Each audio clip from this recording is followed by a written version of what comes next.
From your hyperlocal weather source, this is your Norcast Weather Update. Brought to you by Storybook Land and EHT. Enter a world of wonder and whimsy and create everlasting memories for your family. Over 15 rides and dozens of themed attractions. For tickets, hours, and more info, visit StorybookLand.com.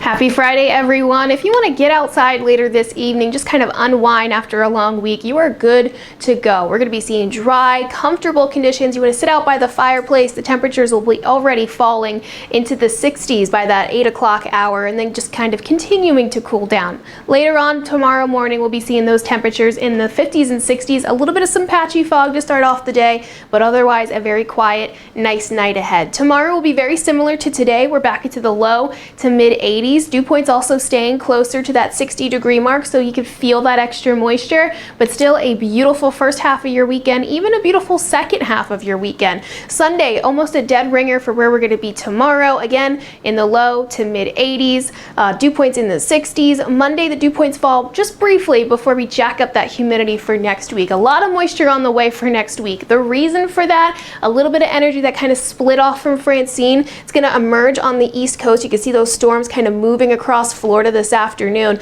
It does have potential for that low to become a tropical system, about a 40% chance over the next week or so, but whether it becomes tropical or not, we're still going to be dealing with the low pressure and with the moisture and thunderstorms as they roll up across our area and kind of roll right along that East Coast and move towards our region. Timeline wise, the whole weekend looks dry. We have nice dominant high pressure staying in control, keeping that low pressure down to the south. However, as we look forward to kind of that Tuesday night, Wednesday time frame, that moisture finally starts to sneak up from the south, and then we'll just see the moisture kind of hang around for the next couple of days. That'll give us more chances for some scattered showers, maybe even a couple of thunderstorms throughout kind of the midweek time frame. Looking at our tropical storm Gordon, it's still way off to the east. This storm is going to be kind of interesting in the fact that it is expected to sort of weaken a little bit back down to a tropical depression and then reorganize next week back to a tropical storm.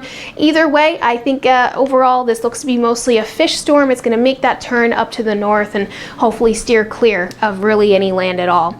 Looking at that 7-day forecast, again tomorrow, Sunday, Monday, still dry, still beautiful out there, and then next week, while we do have chances for rain, we'll still see some sunshine and it'll be nice overall. Okay, hope you enjoy the rest of your evening. I'll check back in with you later on tonight with your bedtime forecast.